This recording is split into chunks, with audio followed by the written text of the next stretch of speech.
ladies and gentlemen, boys and girls, children 18 plus. You are tuned in to the Loan Officer Podcast with me, Dustin Owen, and my main man, JC. John Coleman. Dio, what's popping? Yo, I am thinking, at what point do we change the intro?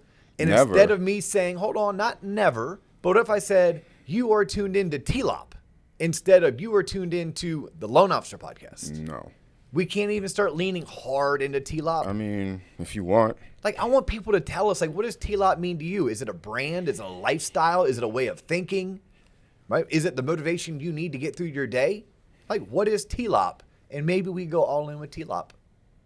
I don't know, but today's episode, Fire, I'm already going to call it Fire. I'm going to tell you why. I don't think that's the title we came up with. No, it's not the title. No, it's going to be Fire because I love these episodes. Today's episode is every reason why, and I know we're working on it behind the scenes. One day, we are going to be offering a third, if not a fourth and fifth episode of the week, and it's going to be viewer and listener call-in. It's going to be us answering their questions.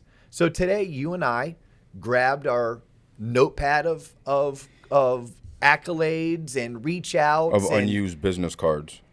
Of unused business cards, because I tend to write notes on the back of business cards. That's about what business cards are good for these days, are jotting down notes. But we took 5 questions that have come in over the past 3 to 4 weeks from fans of the show, from listeners, from viewers on YouTube, and we're going to answer them. Yay. These episodes, we've called them potpourri in the past. If you're searching on YouTube for when we've done episodes like this, we've done potpourri.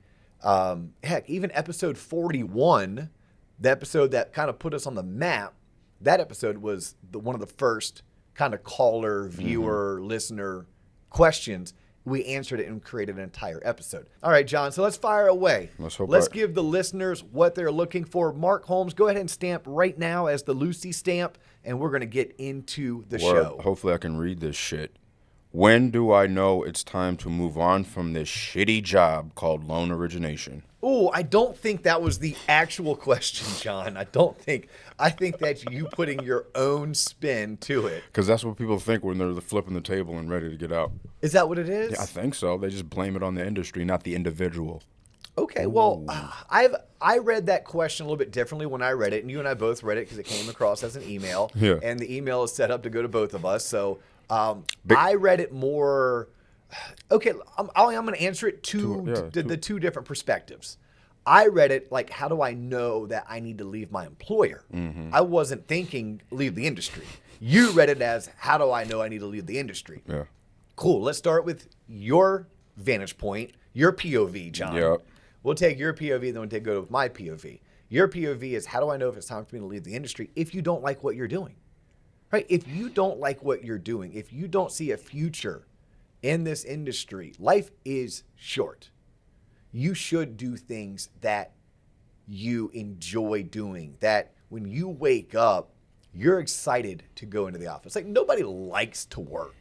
I can't imagine. Like, even someone like me who enjoys growing and scaling businesses, it is a hobby. I get excitement and fulfillment from doing it. I don't know if I like to work. There's other things I would prefer to do than actually work. But if I have to work, let me work at doing something that excites me, that makes me happy, that it doesn't bother me when I have to put in a 10 or 12-hour day. It doesn't bother me when I have to open my laptop on Mother's Day while my wife's taking a shower an hour before my parents come over for breakfast that I'm making them, and crank out an hour of work because I'm that consumed or obsessed with the success of it. Right? So I think that's when someone would look at it and say, should I or should I not quit this shitty job, as you said? Well, yes, if you're calling it a shitty job, then you should look for a better opportunity elsewhere. I have a question for you. How do you know the difference between I don't like what I do versus not giving up? Because when you're in the midst of, like, I don't like this job, like, you want to give up, but when you push through it, I think that's a very great question. I don't know if I have a good answer, because my answer is going to be, you just know. It's kind of like a gut feeling, right? How do I know this relationship is worth the work and the effort? I sit down and I look at What's my life going to be like without this relationship? What is my life like with it?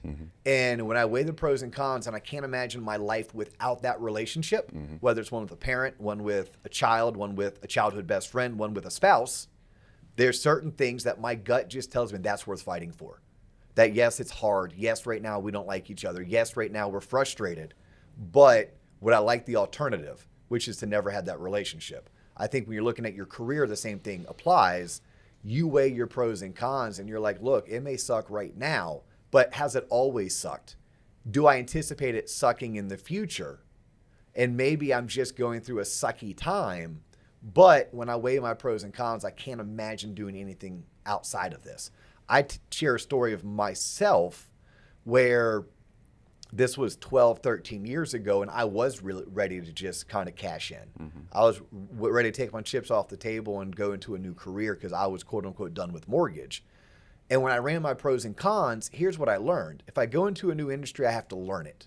If I stay in mortgage, I don't have to learn it. I just have to continue to learn. But I knew the basics. I had a great foundation. If I go into another profession, I have to build my name in the industry. I have to create referral sources. I have to create business contacts. In mortgage, I at least had some of those. Even if half my contacts had recently removed themselves from the industry and they were no longer, I still had some. I had some kind of a foundation. And then this was the straw that broke the camel's back in terms of like moving the needle towards staying in mortgage. Either career field required me to get after it. I had to get up every day, put on my uniform and go to work and get after it. Grind, embrace the suck. So then I decided, do I want to grind and embrace the suck in an arena where I don't really know what I'm doing, where I don't have that many contacts, where I don't have that many referral sources? Or do I want to stay in the arena where at least I kind of know what I'm doing, I have a foundation, I have some referral sources, I have some business contacts. Both required the same amount of effort, but one had a much shorter learning curve. Then I looked at what's my overall income potential, right? In the one career, I probably would have capped out about $150, $180. Had I stayed in mortgage, then I thought at that time, 180, 240, 300 was doable. I didn't at the time know that 600, 900, $1 million too was doable. I just thought that. I'm like, well, duh, mortgage was the answer. So circling back to your original question, John, I think it's a gut call. But I do think you have to sit down and weigh pros and cons. Okay, cool. Now, when should I kick my employer in the face and then go somewhere else?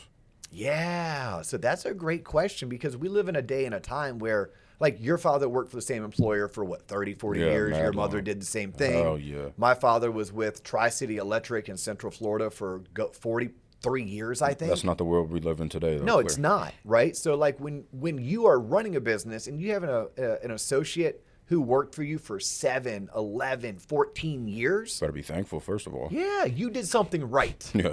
You did something right. You can't be overly upset if somebody leaves and goes out on their own, okay?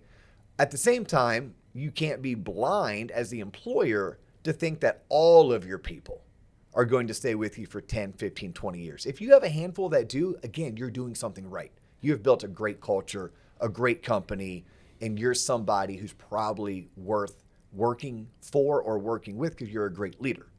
But you still need to consistently be warming up the bullpen, so to speak, in order to backfill when the people who leave because we're a very transient society as it pertains to our careers.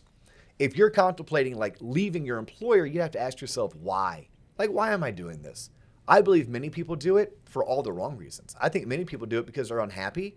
And what they're really unhappy with is what they don't want to address. Themselves. Correct. So they blame it on the company. The man or the woman in the mirror. I'm tired of you telling me what to do. I could do it better on my own, damn it. Yeah, it's kind of like, one of my friends goes through a bad breakup and then all of a sudden, she's dyeing her hair green or he's shaving off the facial hair that he's been rocking for the past 6 years. Like, they were coping with the loss of that relationship. They were coping with the change and they weren't willing to probably address what was in front of them, which was broken heart and sorrow or loneliness.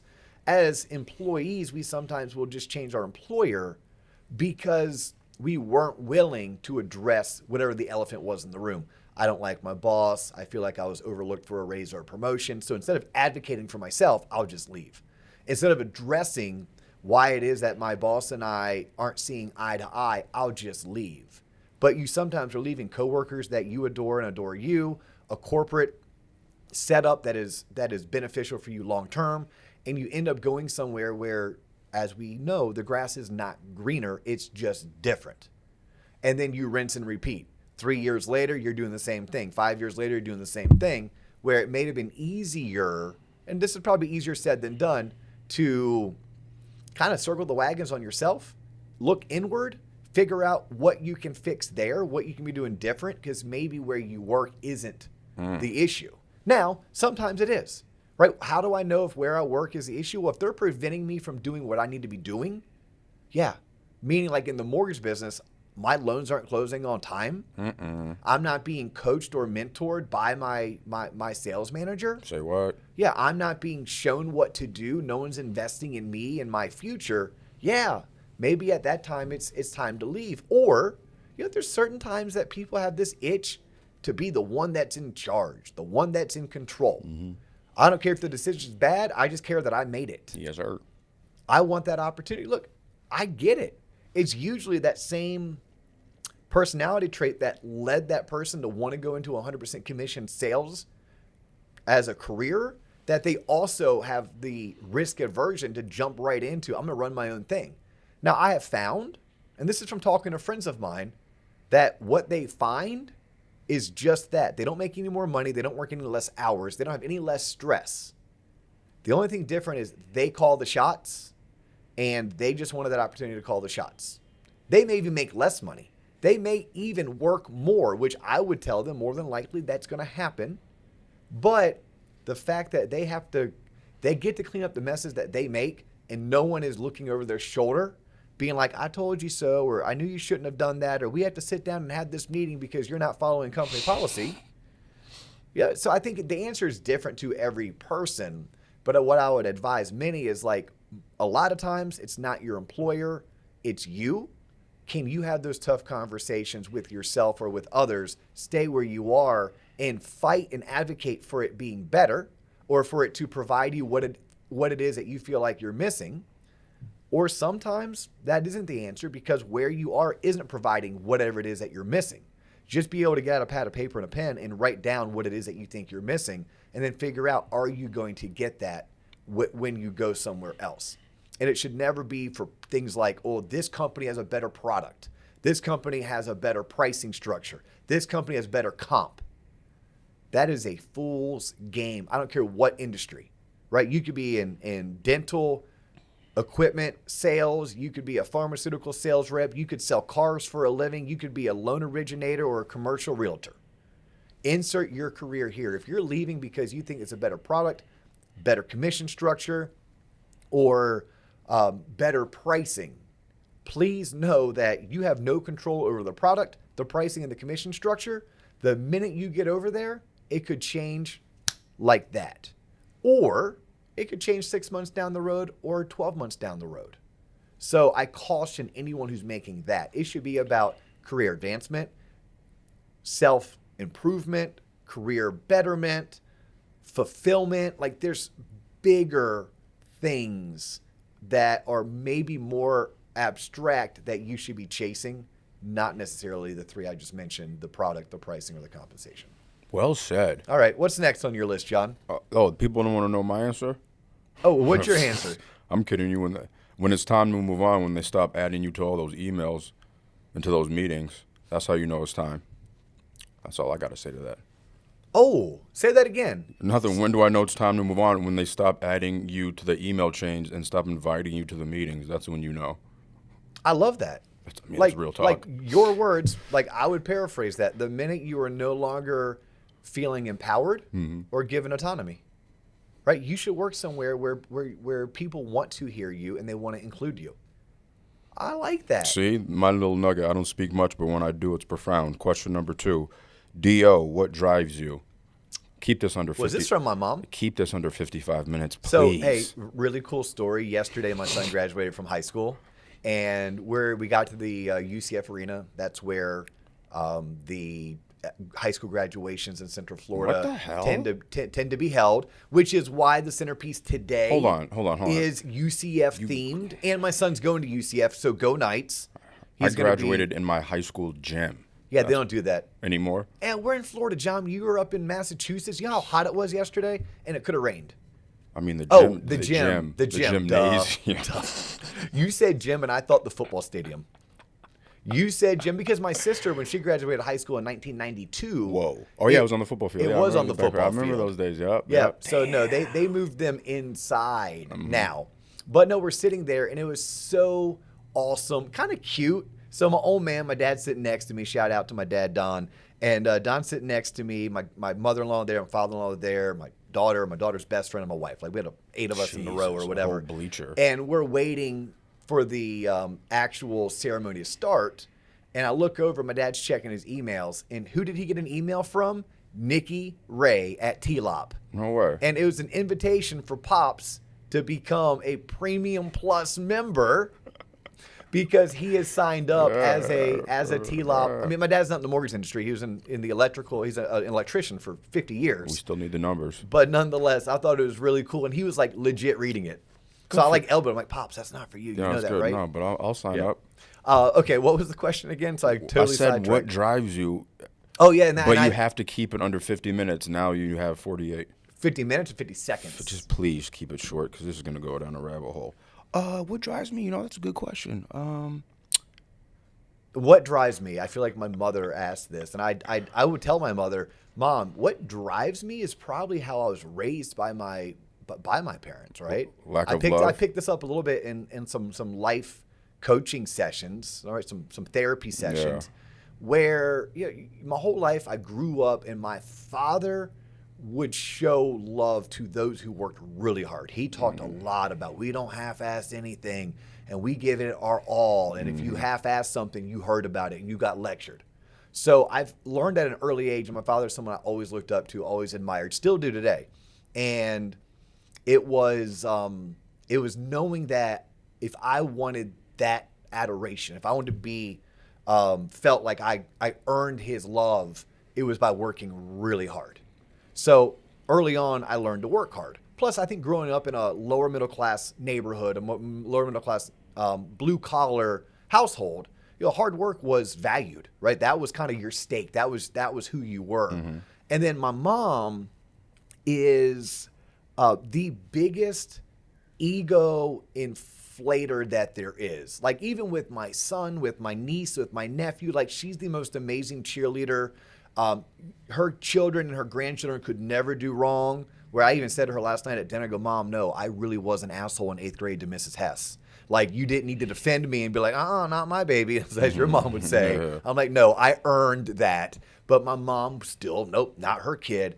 And she would constantly say things like, I bet you're the best baseball player in your class. I'm like, no, actually, Mom, that's David Eball. Or, I bet you're the best looking guy. Jeez. All the girls must like you. I'm like, no, actually, all the girls like Jason Ware.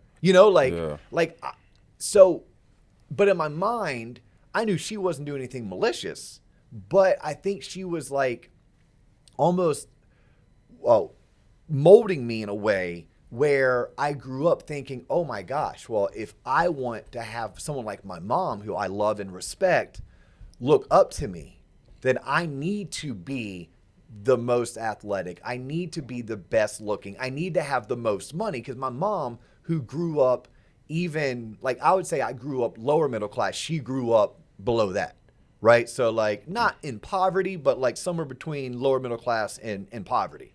So she grew up very envious in Annapolis, Maryland of, guys and girls who had nice clothes, who had new clothes, things like that, very materialistic.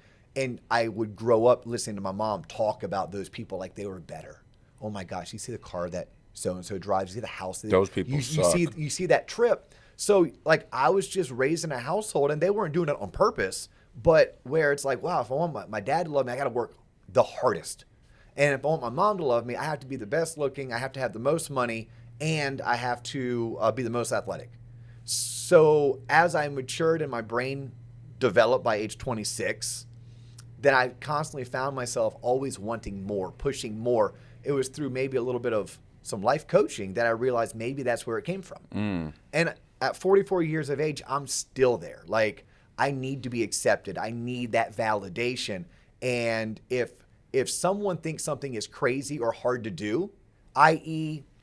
a full Ironman, yeah. Like, although I do get personal fulfillment by training, I do get personal fulfillment by achieving it, maybe a little icky to admit, yeah, I get some fulfillment knowing that that's some hard shit that very few people actually do. And now I can say I did that. There you go. So that's a whole lot about me that you all probably weren't looking for. And I don't think that can help you in one bit, but now you know more about me. There you go. All right, what drives you? Making it to disclosure when the aliens finally can come out. Making it to disclosure. Like when is disclosure is when the aliens disclose like themselves? It says, like, hey, this is technology, all those. So you can be like, I knew it all along? I mean, I already do know it. That's what drives me, like finding the truth to the universe. All right, I like that. You know, I'm deep and eclectic like that. You know, all the other stuff doesn't really drive me. Next question. When will rates come back down, Dustin? Jesus, I'm sick of this. Well, I'm assuming we're talking about mortgage rates. Interest rates. Sorry. I mean, we could be talking about auto rates. We could be talking about business loan rates. Yeah, loan rates, because those have skyrocketed. Oh, really? They're high too? Those are tied to the Federal Reserve's prime interest rate. So when the Federal Reserve goes on a record hiking spree, yes, you just saw auto loans, but you know what that doesn't? Business loans, skyrocket. But those don't affect mortgage rates. I knew that. Well, it's different. Mortgage rates and the prime interest rate are two different things. They do follow similar patterns in the economy, but no, the Federal Reserve could increase their rate today and mortgage rates go down today. Like, they don't necessarily do the same thing, and they're not the same thing. Mortgage interest rates as of mid-May, 2023. late May 2023, they will be on a continual downward slide. Now, that doesn't mean it's going to be a perfectly straight line, but everything is trending downward because inflation seems to be in check, and everything the Federal Reserve has been doing to counter inflation by increasing the cost of borrowing money is going to be a negative impact on the U.S. economy, move the economy into a recession, at which point we should start to see mortgage rates get better, because inflation is the arch enemy of mortgage interest rates, of interest rates in general. So as we see record inflation, we see mortgage rates and all interest rates and the cost of borrowing skyrocket. As inflation gets in check and we slide into a recession, we'll see rates come back down. The number that we're targeting right now is like, how quickly can we get to 5.5%? If the average 30-year fixed mortgage rate can get to 5.5%, all indications are at that point, sellers who have been sitting on the sidelines are going to start putting their homes on the market. The minute sellers start putting the homes on the market, all of this pent-up millennial buyer demand will actually have the inventory for them to go out and purchase. But the overall trend is for rates to still continue to come down. There's some headwinds, right? There are still headwinds. The employment market is still pretty hot, meaning we have too many people employed, not enough people unemployed. Oh, shit. And we need to start seeing some of these labor reports be less positive and more negative. I think that's a headwind that's going up against mortgage rates right now. And then you have like really weird conundrums where there's a lot of supply, because mortgage rates just end up getting converted into bonds. Then those bonds get bought and sold on the open market. Well, right now there's a gluttony of mortgage bonds, not new bonds, but like bonds from 2, 3, 4 years ago.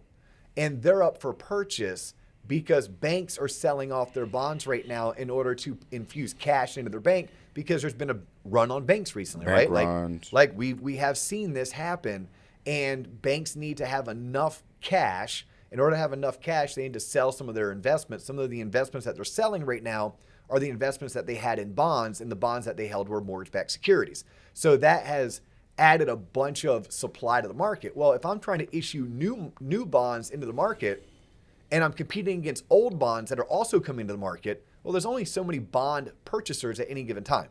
So because of that, although we would think mortgage rates should be lower than they are on a technical basis, the headwind that we couldn't predict or we didn't see coming was, oh crap, these banks are selling all of their mortgage-backed securities or a large portion to raise capital. And we weren't anticipating the market being flooded with supply. Whether it's old supply or new supply, it's still supply. It's kind of like what would happen if there were 10,000 people looking to buy a car and there were 30,000 cars on the market instead of having 10,000 cars on the market. Well, if there's 10,000 people to buy cars and there's 10,000 cars, that's a combo of certified pre-owned, used, and new. Well, there's enough cars to go around. Not everyone's going to get a new car. Not everyone's, going to be able to buy a certified pre-owned, but there's still enough cars. What happens when there's only 6,000 cars and 10,000 buyers? Well, that's not good because now we have a greater amount of demand than we do of supply. That's how we see prices go up. That's how inflation happens. But if we flipped it, what would happen if we're selling cars for a living and there's 30,000 cars and only 10,000 buyers? Well, now people can be selective. Now the people who thought they could only afford buy here, pay here, maybe now certified pre-owned is going to make some lucrative offers their way. Or maybe people who never thought they could afford new cars and new car sticker values, all of a sudden those new car sticker values are being dropped to compete with some of the certified pre-owned. You see where I'm going with this? Mm-hmm. So that's happening in the mortgage-backed security market right now in May. So even if the economic news that we follow, CPI, PPI, etc., even if that is showing that, hey, our economy is cooling off, hey, we are heading towards a recession, hey, mortgage rates should be trading much lower, well, we have some headwinds such as a abundance of supply on the market that has to get chewed through, purchased, at which point we could then see that supply demand even out, and then we'll see better pricing. Better pricing into being better interest rates for the consumer. Translation, sometime late in December. Next question. I'll take this one, Dustin. Advice for college grads. Yeah. I love this question because we just did that episode about 6 weeks back at University of Central Florida. You can't finish. You can finish because I did, my sister did, my wife did, my sister-in-law did, handful of my friends did, John, and my son's going to. But nonetheless, you can finish. For anyone who doesn't get the inside joke, back in the day, yes, UCF had this nickname. UCF stands for two things: either under construction forever. That's true. Or you can't finish. Man, you struck a nerve there, John. Sounds like I did, man. It took you 6, 5, 7 years to graduate, but hey, you got to the finish line. It don't matter how you got there. It just matters that you did. C's to get degrees as well as D's and F's, but that doesn't matter. What advice do you want to give to college students? Because it is graduation season. Yes. Right? High schoolers are graduating. College kids are graduating. I can't wait. They're happy. They walk across the stage. I got my degree in arts or liberal science or some shit, and they're going to go on LinkedIn and apply to a bunch of jobs and just be ready to take that managerial cashier position at Target for the first 6 months because life's going to hit you quick. That's all I have to say on that. Okay. I like that. So life's going to hit you quick. Yeah, you're not going to get a job straight out of it. I mean, some people will, but yeah, just because you got a degree and it's fancy and you spend a lot of hard time, money, and effort in it, that does not translate in the real world, i.e. when you get out of school and you're applying for jobs. Don't nobody give a shit about that. Yeah, meaning there's a lot of jobs available, but it might not be the job you want. Exactly. Yeah. Something similar to that, like I had this advice where, cool, you're 23, you're 22, you may even be 21, you recently graduated. Give yourself until you're 26 to really worry about being a grown-ass adult. Mm-hmm. Like, enjoy it. Take that job at Target. Understand it sucks. Save your money. Lord. Network like crazy. Preach. And then maybe take a 6-month sabbatical and go travel the world. Find yourself. Find yourself. Find your people. Make it about networking and experiencing life. You don't have to rush out to get your MBA, to get that 6-figure job, etc. Like, make sure you understand it's okay if it takes you to your 26. Also, make sure it's never okay if you ever give up or you start doubting yourself. And please, I don't care if you're 28 or 32, don't feel like it's too late. It's never too late. It's never too late to start something that you really want to do. But the advice I would have is, congratulations. This is your beginning. Yeah, you just started now. You're just getting started. Go out and experience and network and keep an open mind, and don't necessarily make it about just climbing the corporate ladder. At the same time, be realistic with yourself. I just talked to a young professional, and I finally had to tell her. She's out in California, and I was like, listen, this is the third time we've talked over the past year. And every time you have said certain things that I've picked up on, but maybe I've been too nice. I told her, the money you want, you're not worth. What? No, I am. I'm worth it. My teacher said. The opportunity you want, you're going to have to fight for. And the opportunity that you seek is going to take sacrifice. So for her, she wanted a certain income. She didn't want to have to commute 45 minutes to the office. And she wanted all of the training done for her and handed to her on a silver platter. Give it to me. And I had to tell her, wake up call, sister. You're not going to get all three. If you do, you hit the lottery. But in order to get the money that you want and that you seek, you're probably going to have to give up on people handing you on a silver platter your job, how to do it, and the proper training, meaning you're going to be resourceful and go out there and get it yourself. In order to make the money that you want to make, you may have to move to a new city.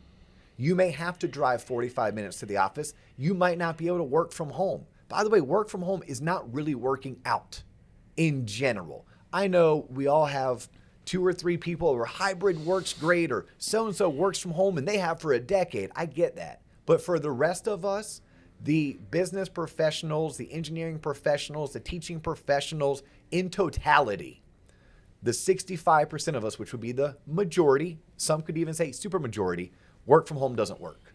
Yes, it does for maybe 35%, some form of hybrid. But I think this younger crop is going to have to understand you may have to move to a new city. You may have to become resourceful. You may have to work from an office, have a boss that reports to you, sit in on meetings, whether you want to be there or not.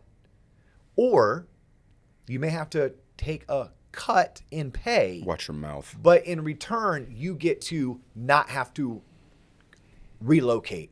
You can work a hybrid or even a work from home. Mm-hmm. You may have the most amazing training and the most amazing mentor. And that should be a fair trade-off. I would tell every young professional, don't chase the money, chase the opportunity, chase the mentorship, chase the experience, chase the training, then network your butt off while you're receiving all of that mentorship and training and experiences. Mm-hmm. And in 2, 5, or even 7 years, now you'll be ready to not only chase the money, but because of the mentorship, because of your network, because of what you've experienced and how you've been trained, I think the money's going to start throwing itself at you. But it might not be all about the money early on. Damn, that's like inspiring or something. Last question. Last? That was 3 or 4? 4, man. You get lost. I'm telling you, all 4. What are the 4 questions we've answered so far, John? You run it back. When do I know it's time to move on from my shitty job? Okay, we talked about that. What drives the O? We talked about that. When will my mortgage interest rates come back down? We talked about that. I said probably late December. And then advice for college grads. Cool. John said late December. I'm going to say August. I'm going to tell you they're already coming down. I think we're going to actually see it and experience it in August. But go ahead. You said December. We'll see who's right. You know what? Winner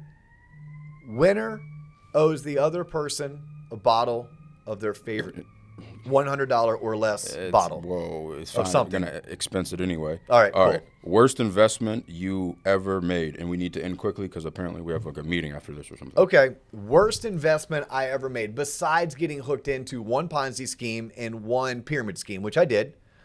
Literally lost like 10 grand doing this thing called Zeke Rewards, which was a Ponzi scheme. At least it wasn't Cutco Knives. Yep.